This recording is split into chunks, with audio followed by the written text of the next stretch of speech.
예, 돌아오는 주일은 추수감사절입니다. 우리가 1년을 12달로 계산할 때 1월부터 6월까지 한 해의 그 전반기 반년을 하나님의 은혜 가운데 지켜주시고 인도하신 것에 대해서 감사하는 절기가 맥추 감사절이라고 한다면 이제 그 하반기의 반년, 하반기 반년을 하나님께서 지켜주시고 인도해 주신 것에 대해서 감사하는 절기가 추수감사절입니다. 그러므로 돌아오는 우리 이 추수감사절을 잘 지켜야겠습니다. 우리가 하나님께서 받으실 만한 그런 감사의 절기가 되도록 해야겠습니다. 그래서 오늘은 본문의 말씀을 가지고 축복의 그릇을 준비하자라고 하는 제목으로 말씀을 나누고자 합니다. 오늘 말씀 나누기 전에요, 우리 인사합니다. 앞뒤 또 좌우 바라보시면서 오늘 한번 그렇게 인사합니다. 축복의 그릇을 준비합시다. 아멘. 여러분, 우리가 무언가를 담기 위해서는 반드시 그릇이 준비되어 있어야 됩니다. 그렇죠? 물을 담기 위해서는 물그릇이 있어야 되고 기름을 담기 위해서는 기름 그릇이 있어야 되는 것처럼 이 축복도 마찬가지라는 거예요.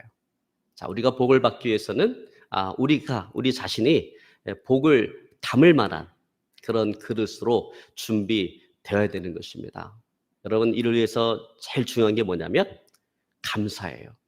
감사하는 자가 되어야 된다라고 하는 것입니다. 여러분, 인도의 시인 타고르는 아시아뿐만 아니라 전 세계인들이 참 좋아하고 사랑하는 시인입니다. 근데 그 타고르가 이런 말을 했어요. 감사의 분량이 행복의 분량이다. 무슨 말이에요? 감사하는 만큼 행복하다라는 거예요.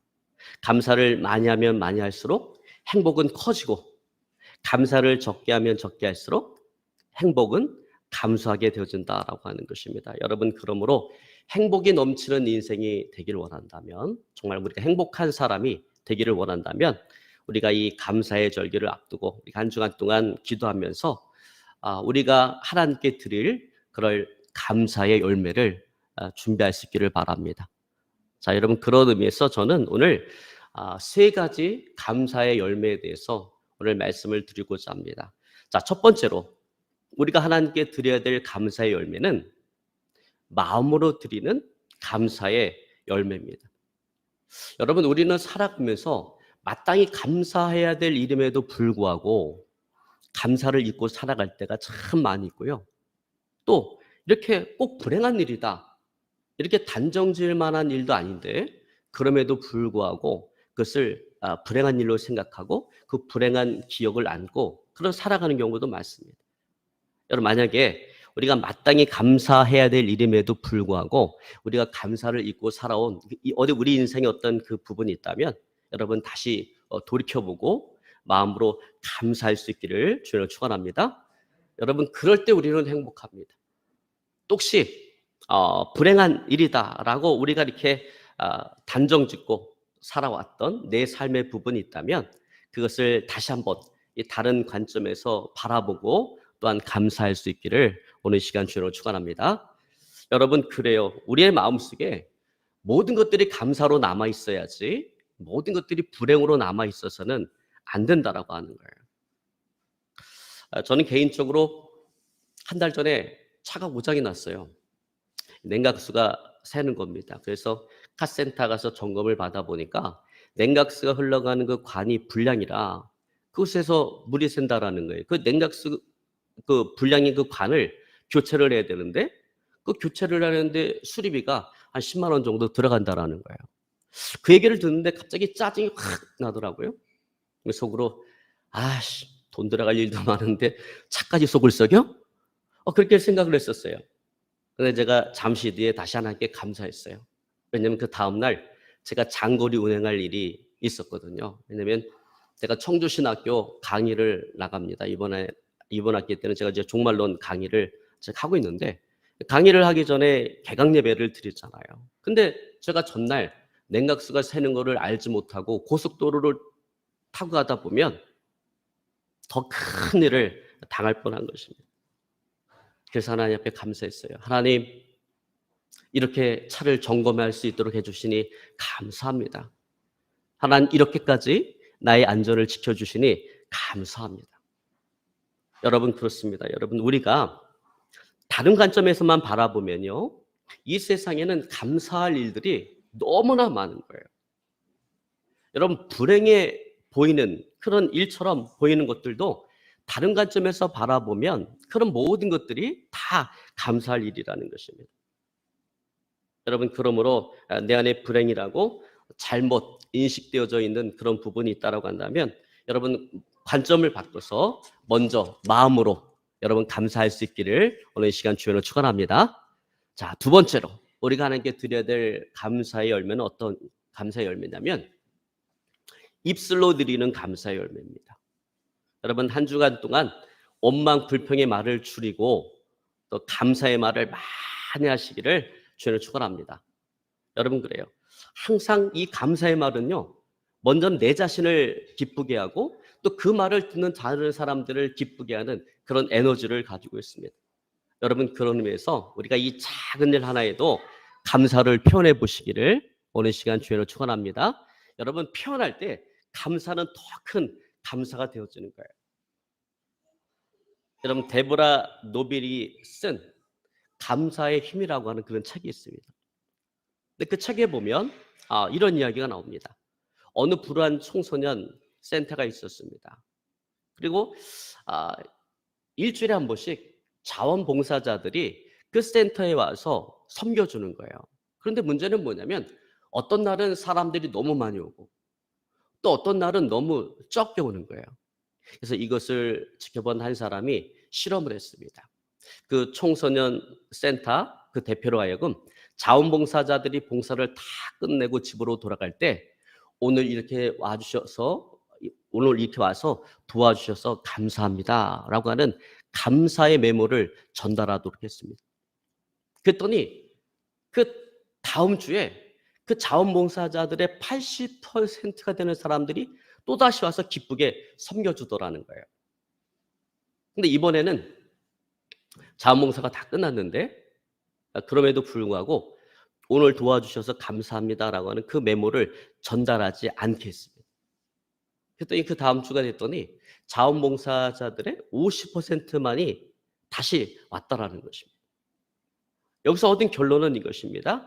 똑같이 봉사했지만 감사의 말을 하고 감사의 그 메모를 전달했을 때 사람들은 힘을 얻고 용기를 얻고 기쁜 마음으로 와서 도와주더라라고 하는 것입니다.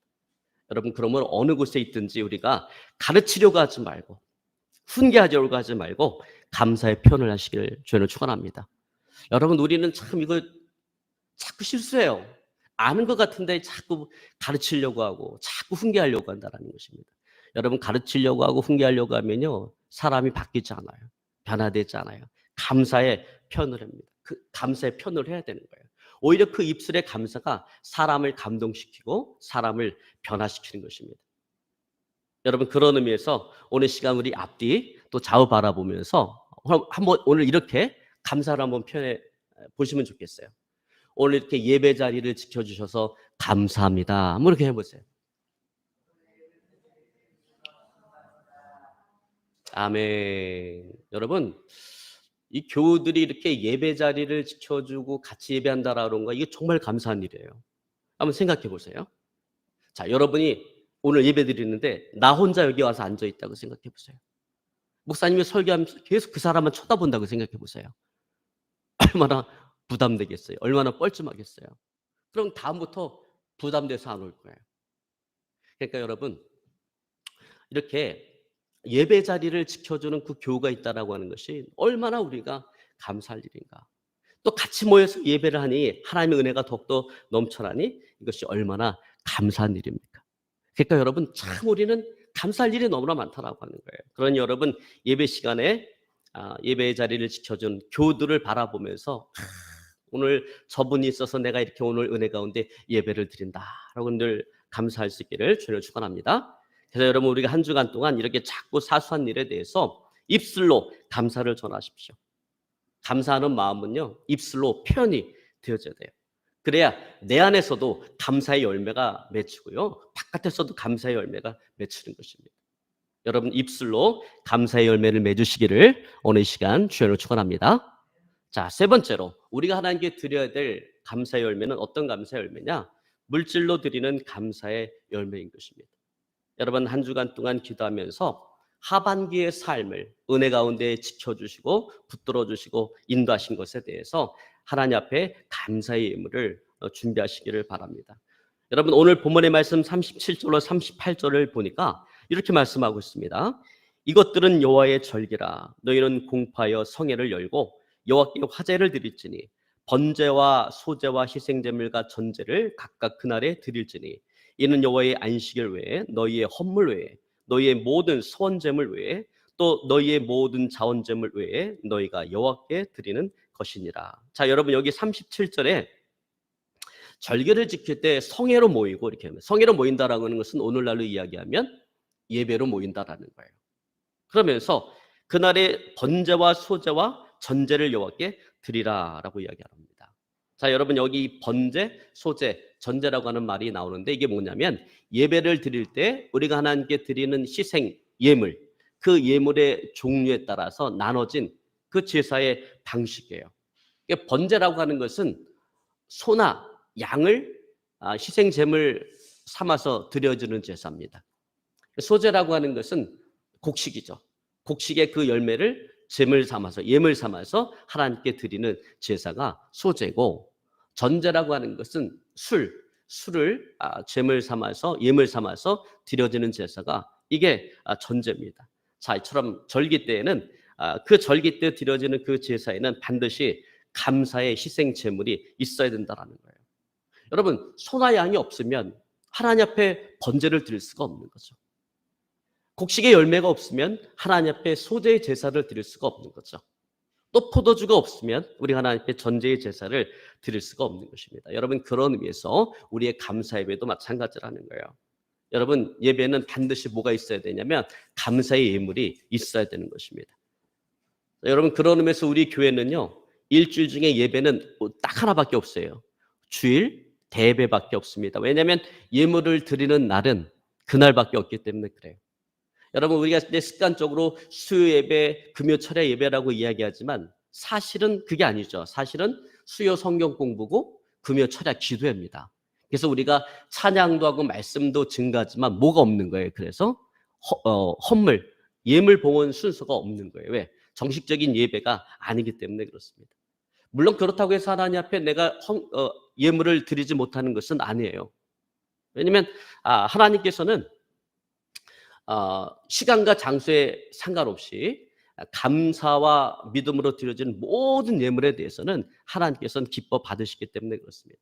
다만 예배의 관점에서 말씀드리는 거예요. 여러분 그렇기 때문에 예배가 예배되기 위해서는 반드시 거기에 뭐가 있어야 되는 겁니까? 감사 예물 봉헌 순서가 있어야 되는 것입니다. 반드시 감사의 예물이 있어야 되는 거예요.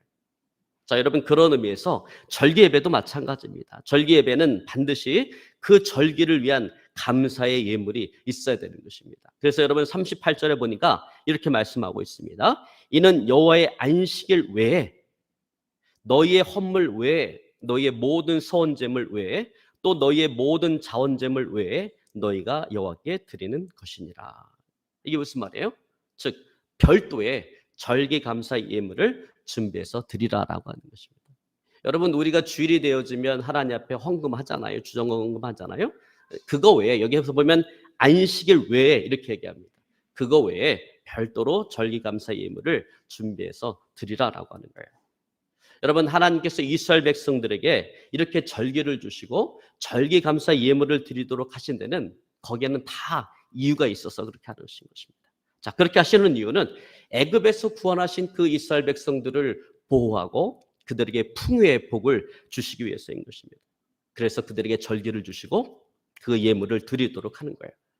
여러분 오늘 우리가 읽은 본문의 말씀은 이스라엘 백성들이 시내산에서 율법을 전수받고 그들이 그 시내산을 출발하기 전에 주신 말씀이에요.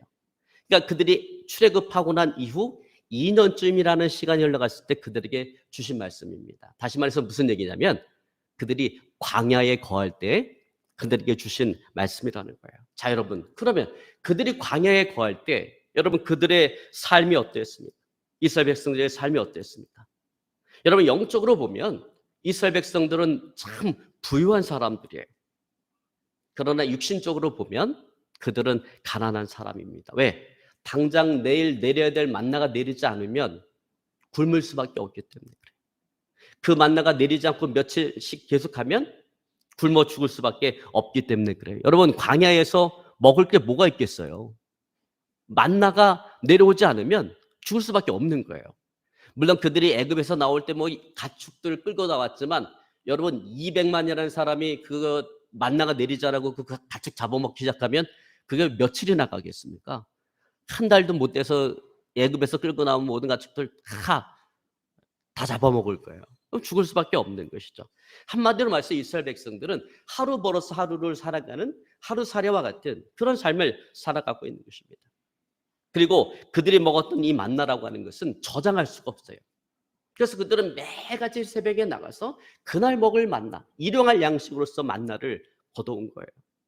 만나를 걷다가 내일이 걱정돼서, 내일의 양식이 걱정돼서 만나를 더 많이 걷어도 또 내일이 되어지면 벌레가 생기고 부패하고 냄새가 나서 그 만나를 먹지를 못하는 것입니다. 자, 하나님께서는 이렇게 그들로 하여금 하나님을 의지해서 살아가는 법을 가르치기 위해서 오늘 이 법을 가르치기 위해서 그들을 연단시키기 위해서 그들에게 뭘 주신 거예요? 만나를 주시되 그 저장할 수 없는 만나를 그들에게 준 거예요. 여러분 만약에 그들이 만나를 꺼서 저장할 수 있다라고 한다면 어떻게 했을까요? 그들이 매일매일 하나님을 의지하면서 살아갔을까요? 그러지 않았을 거예요. 그들은 저장된 그 양식을 의지해서 살아가고자 했을 것입니다. 그러면 하나님께서는 이스라엘 백성들에게 매일매일 하나님을 의지해서 살아가는 그 법을 그들이 배울 수 있도록 그들에게 저장할 수 없는 만나를 주시고 매일같이 나가서 그 만나를 걷게 하신 것입니다. 여러분 오늘날도 마찬가지예요. 여러분 오늘날도 하나님께서 우리에게 하나님을 의지해서 살아가는 법을 가르치기 위해서 우리를 연단 가정에 집어넣으시면요. 어떻게 하시 하나님? 꼭 필요한 만큼만 주세요. 적지도 않고 많지도 않아요. 꼭 필요한 만큼, 굶어 죽지 않을 만큼 그만큼만 주세요. 그럼 우리는 참 안타깝죠. 기도할 때 하나님 이 양 주실 거면 좀 많이 주시지. 왜 딱 꼭 필요한 만큼만 주십니까? 여러분 그렇게 주실 때는요. 어떻게 생각하시면 되냐면 내가 지금 연단 과정에 있구나. 하나님을 의지해서 살아가는 그 법을 배우도록 하나님께서 나를 지금 연단 과정에 놓았구나라고 여러분 그렇게 생각하시기 바랍니다. 여러분 하나님은 절대적으로 우리가 하나님을 의지해서 살아가기를 원하세요. 자, 여러분 그런 의미에서 오늘 이스라엘 백성들은 영적으로 보면 그들은 아주 부유한 사람이었다라는 거예요. 왜? 그들은 하나님을 의지해서 그들에게 필요한 것들을 체험받을 줄 아는 사람이었기 때문에 그렇기 때문에 그들은 영적으로 부유한 사람이라는 거예요. 여러분 우리가 볼 때 목회자들은 보면요. 특히 개척교회 목회자들 보면은 어떻게 보면 뭐 많은 것들 가진 게 없잖아요. 여러분 사실 막 그렇잖아요. 제 나이 또래 때 이렇게 바깥에서 생활하시는 분들, 예를 들면 뭐 삼성이나 이렇게 들어가신 분들, 제 나이 또래 되면 다들 막 부장 막 이렇게 올라가 있잖아요. 저희 지방에 저희 동갑내기 목사님이 있는데, 그분은 이제 고졸인데 그 옛날에 그 이렇게 막 기술 같은 걸 해갖고 그 삼성에 이렇게 들어가갖고 부장이 된대요. 근데 한 달에 그 월급이 한 700, 800 거의 1,000만 원 이렇게 되는 거예요. 그러면 거기엔 참 우리가 외적으로 볼 땐 참 부자 아니에요? 그 같은 나이 또래에서 목회자는 참 가난한 사람 아니에요? 그러나 그렇지 않더라. 영적으로 보면 부유한 자다. 왜? 목회자는 뭘 할 수 있어요? 내가 필요한 것을 내가 하나님을 의지하고 구함으로 말미암아 그것을 받을 수 있기 때문에 무엇이든 받을 수 있기 때문에 영적으로 부유한 자다라고 하는 것입니다. 그런 의미에서 오늘 이스라엘 백성들은 영적으로 보면 부유한 사람들이었어요. 그러나 육신적으로 보면 그들은 가난한 사람이었다라는 거예요. 왜? 당장 내일 먹을 그 양식이 없으면 굶을 수밖에 없는 그런 상황 가운데 놓여져 있기 때문에 그렇습니다. 자, 그러므로 하나님께서는 영적 연단, 이제 하나님을 의지하면서 살아가는 그 방법을 배운 이 영적 연단을 통과한 이스라엘 백성들에게 이제 물질적인 복을 주시기 위해서 그들에게 뭘 주셨는가? 오늘 절기를 주시고 그 절기를 잘 지키라고 말씀하고 있는 것입니다. 여러분 이 절기는 하나님께서 이스라엘 백성들을 가나안 땅에서 광야가 아니라 가나안 땅에서 축복하기 위해서 하나님께서 계획하고 만드신 명절, 그 명절이 바로 절기인 것입니다. 그래서 하나님께서는 이스라엘 백성들을 축복하기 위해서 그들에게 3대 명절을 주셨어요. 3대 절기를 주셨어요. 첫 번째가 유월절이고 또 다른 하나가 맥추절이고 또 다른 하나가 초막절인 것입니다. 여러분 유월절이라고 하는 것은 애굽에서 종살이하던 이스라엘 백성들을 하나님께서 구원하신 것을 기념하는 절기가 그게 유월절이에요. 그래서 여러분 유월절에 이스라엘 백성들이 나올 때 어린 양을 잡아서 그 피를 문선주에 바르고 그 고기는 어떻게 했습니까? 그들이 다 구워서 먹었잖아요. 그러면 오늘날 우리가 유월절을 지켜야 되는데 여러분 교회에서 오늘날 유월절 지키나요? 어떤 분들은 안 지킨다 그러는데 사실은 교회에서 유월절 지키고 있어요. 어떻게 지키고 있냐면 오늘날에는 뭐 유월절 지킨다고 양 잡아갖고 뭐 피 뽑아갖고 그 문선주 바르고 그 양고기 먹고 이렇게 우리 지키는 것이 아니라 오늘날 교회는 어떻게 유월절을 지키는가? 성만찬입니다. 성만찬을 통해서 유월절을 지키는 거예요. 어린 양이 피를 흘린 것처럼 우리는 성만찬을 통해서 그 떡과 포도주를 나누며 십자가에서 우리를 구원하신 하나님의 은혜를 우리는 기념하고 있는 것입니다. 자, 두 번째로 맥추절이라는 거죠. 자, 맥추절이라고 하는 것은 젖과 꿀이 흐르는 그 가나안 땅에 들어가서 이스라엘 백성들이 봄 농사를 짓고 그들이 추수한 것에 대해서 그 출수할 수 있도록 열매를 주신 것에 대해서 하나님 앞에 감사의 예배를 드리는 절기, 그것이 바로 맥추절이다라고 하는 거예요. 그래서 여러분 오늘날 교회에서도 뭘 지켜요? 맥추 감사절을 지키잖아요.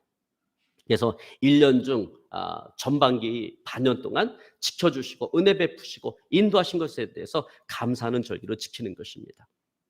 자, 그리고 세 번째로 수장절이라고 불리는 초막절입니다. 이 초막절이라고 하는 것은 가나안 땅에 들어가서 가을 농사.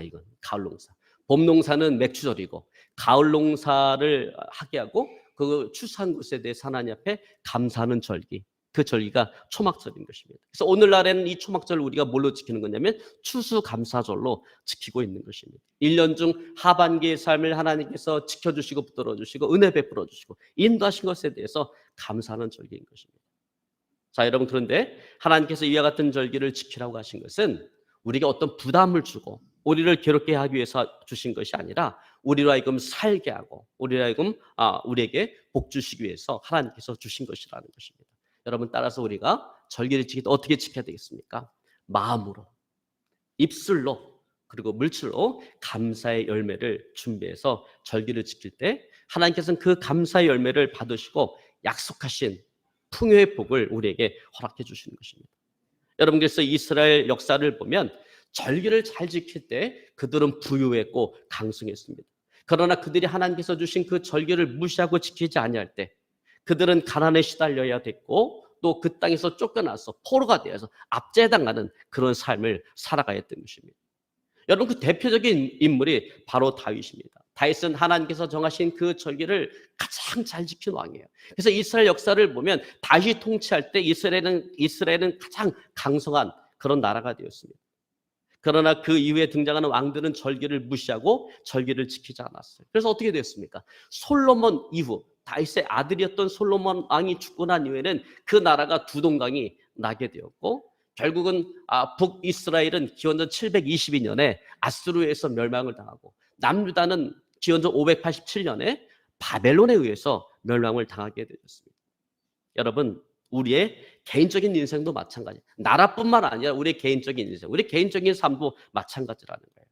하나님께서 주신 그 절기를 잘 지킬 때 하나님께서는 절기를 통해서 약속하신 그 복을 우리에게 부어주시는 것입니다. 그러나 우리가 절기를 무시하고 절기를 지키지 아니할 때 오늘 이스라엘 백성들이 겪었던 것처럼 우리 삶 가운데 재앙이 당하고 고난과 고통을 당하게 되어지는 것입니다. 여러분, 그러므로 절기를 잘 지켜서 약속하신 그 복을 받아 누리는 저와 여러분의 삶이 되어질 수 있기를 오늘 시간 주님으로 축원합니다. 여러분, 이를 위해서 우리가 감사의 예물을 믿음과 정성으로 준비해야 되겠습니다. 여러분, 성경은 우리가 하나님 앞에 예물을 드릴 때 억지로나 인색함으로 드리지 말라고 얘기합니다. 왜? 하나님은 그런 것을 받지 않으시기 때문에 그래요. 제가 늘 얘기하잖아요. 하나님은 돈을 받으시는 것이 아니라 하나님은 예물을 받으신다라고 하는 거예요. 그래서 하나님은 뭘 하든지 우리가 하나님께 뭘 하든지 감사함으로 하기를 원하십니다. 그래서 시편 50편 23절은 말합니다. 감사로 제사를 드리는 자가 나를 영화롭게 하나니. 또 하나님은 우리가 어떤 일을 할 때 믿음으로 하기를 원하십니다. 그래서 히브리서 11장 6절은 말합니다. 믿음이 없이는 기쁘시게 못하나니 하나님께 나가는 자는 반드시 그가 계신 것과 그가 자기를 찾는 자들에게 상 주시는 이심을 믿어야 할지니라 그랬어요. 여러분 그렇습니다. 우리가 하나님께 감사의 예물을 드리는데 액수가 문제가 아니에요. 뭐 얼마를 드리든 그거 문제가 아니라 그 예물에 우리의 믿음과 감사가 담겨져 있는가라고 하는 것입니다. 여러분 그러므로 우리 모두 믿음과 감사함으로 감사의 예물을 준비하겠습니다. 그렇게 준비할 수 있기를 주를 축원합니다. 여러분 요즘 사람들 보면 참 애완동물 많이 키워요. 그죠? 우리나라도 인구 한 1,000만이 애완동물을 키운다고 그러더라고요. 그래서 저도 저녁에 이렇게 여기 유등천 산책을 나가 보면요. 그냥 다들 개 한 마리씩은 다 끌고 나와서 산책을 하더라고요. 그래서 보면 개를 키우는 가정도 있고 고양이를 키우는 가정도 있습니다. 근데 여러분 이 개하고 고양이는요. 근본적으로 성향이 전혀 다른 동물입니다. 여러분 강아지는 어떻습니까? 강아지는 주인이 10가지를 잘못하다가도 한 가지만 잘해주면 그것이 너무나도 고맙고 감사해서 주인을 따르고 기쁘게 주인을 쫓아다닙니다. 애교도 피우고. 근데 여러분 고양이는 어떻습니까? 고양이는 10가지를 잘해줘도 한 가지가 지 마음에 안 들면 털어져서 주인을 핥히고 주인을 따르지 않습니다. 근데 여러분 교회도요. 그런 성도가 있다라는 거예요. 강아지 같은 성도가 있고 고양이 같은 성도가 있습니다. 고양이 같은 성도는 10개를 하나님께서 10가지 축복을 주셔도 한 가지 자기 마음에 안 드는 것이 있으면 시험에 들어서 교회를 떠나가 버립니다. 근데 강아지 같은 성도 어떻습니까? 10가지 어려움을 당해도 하나님께서 한 가지 축복을 주시면 그게 너무나도 고맙고 너무나도 감사해서 주님의 몸된 교회에 충성을 아끼지 아니한다. 여러분 어디에 속해 있습니까? 여러분 강아지과입니까? 고양이과입니까? 우리 자신을 한번 돌아보면서 나는 어떤 과인가? 나는 강아지과인가? 나는 고양이과인가? 여러분 강아지 같은 성도가 되시기를 주님을 축원합니다. 항상 믿음을 가지고 감사함을 가지고 살아갈 수 있기를 주님을 축원합니다. 그래서 우리가 작은 일에 감사하면 하나님은 큰 일을 주시고요. 큰 일에 감사하면 하나님은 더 큰 감사의 조건을 우리에게 주시는 것입니다. 여러분 감사할 줄 아는 사람이 하나님 앞에 큰 복을 받는다라고 하는 그 사실을 여러분 믿으시기를 주님을 축원합니다. 여러분 그런 의미에서 이번 추수감사절을 보내면서 다시 한번 우리 자신을 돌아보고 우리가 하나님께 감사의 열매를 준비합시다. 마음으로 내 마음으로 또 입술로 또 물질로 감사의 열매를 준비하는 저 여러분의 삶이 되어줄 수 있기를 오늘 시간 주님을 축원합니다. 말씀을 정리하기 원합니다. 오늘 이스라엘 백성들은 초막절을 감사함으로 지킬 때 약속하신 대로 그들에게 세계적인 복을 주셨던 것처럼 우리도 마찬가지입니다. 우리도 초막절인 이 추수감사절을 감사와 믿음으로 지킬 때 우리 삶 가운데 가난의 저주가 물러가고 약속하신 그 부유의 복을 받아 누리게 되어질 것입니다. 그러면 여러분 이번 한 주간 동안 가정, 학교 그리고 직장, 일터에서 모든 일에 우리가 마음으로 감사하고 또 입술로 감사하고 또 어려움 속에서도 물질을 주시고 또 건강을 지켜주시고 자녀를 지켜주신 그 하나님의 은혜를 생각하면서 감사의 예물을 또 믿음과 정성으로 준비하는 그런 감사의 주간이 되어질 수 있기를 오늘 시간 주님으로 축원합니다. 오늘 말씀 붙잡고요 간절히 하나님 앞에 기도하기 원합니다.